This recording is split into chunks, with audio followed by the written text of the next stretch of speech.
So how do you expect the Senate to expunge cyber stalking when Eduwoko, who abuses the police, who uses the police to oppress people, not me alone, a lot of people from his village, how would the Senate serve the interests of people when criminals have dominated the Nigerian Senate?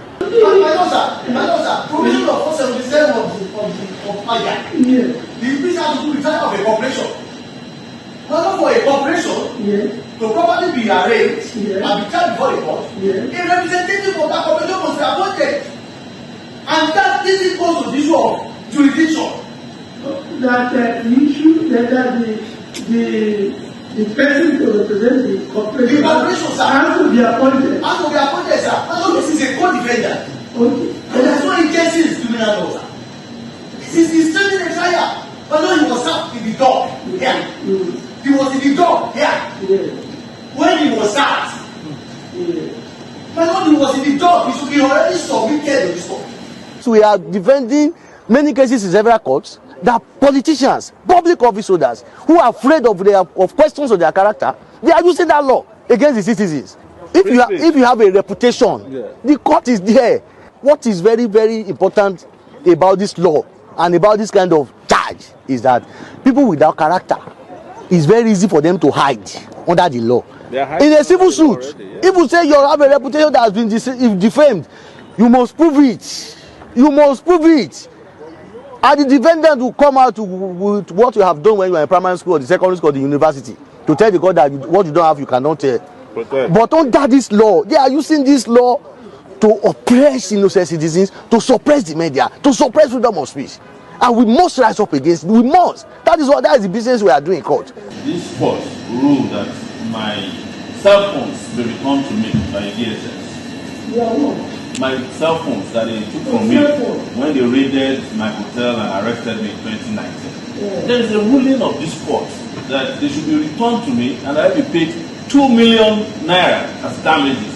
The DSS has not, that's the federal authority, because they are the police, has till today not honored the ruling of this court. As a matter of fact, I think these people should not be allowed to be coming before this federal court to violate the integrity of the court when they do not respect rulings of this court. This is a judgment by Justice Chikere. I mean, yes, before she retired. Yes, and I raised that before you in this court as part of my own evidence that I have no contact whatsoever, because my devices were seized, and the court of law, this federal high court, ruled that these devices be returned to me, because some of this evidence that they are asking for are also in these devices. Well, maybe when you will come for that yes, I just wanted to take judicial notice of that.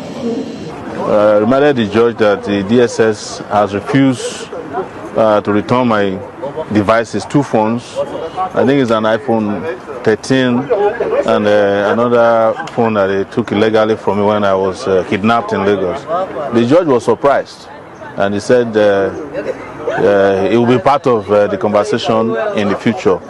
But what our lawyer has said about this is very important. You can imagine the role the media has been playing in recent days, revealing the looting of states by state governors, including my own state, Ondo State, where the governor has become an apparitional governor, only seen by spirits. But he has also spent 7.6 billion naira on contingency expenses. I don't know the meaning of that.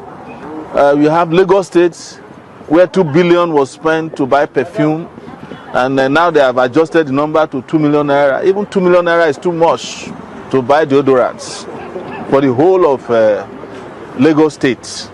And you have Osun State, you have Abia State, where they spend almost 1 billion naira on meals, feeding alone, and only spend 25 million naira on education.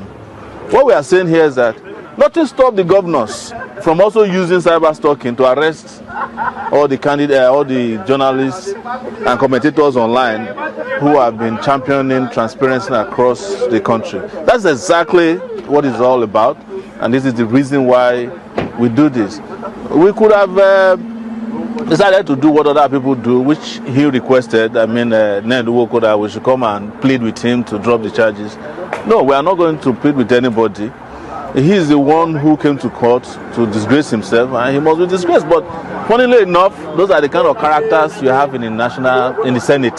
So how do you expect the Senate to expunge cyber stalking when Ned Nwoko, who abuses the police, who uses the police to oppress people? Not me alone, a lot of people from his village.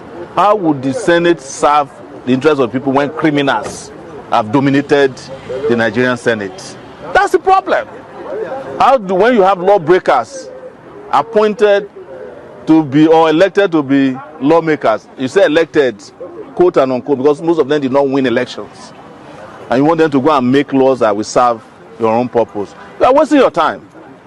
So that is the reason why we are pushing this in court as lawfully as possible. But where necessary, we will also take other actions necessary. By all means necessary, we must liberate this country from the claws of criminals who have hijacked our country.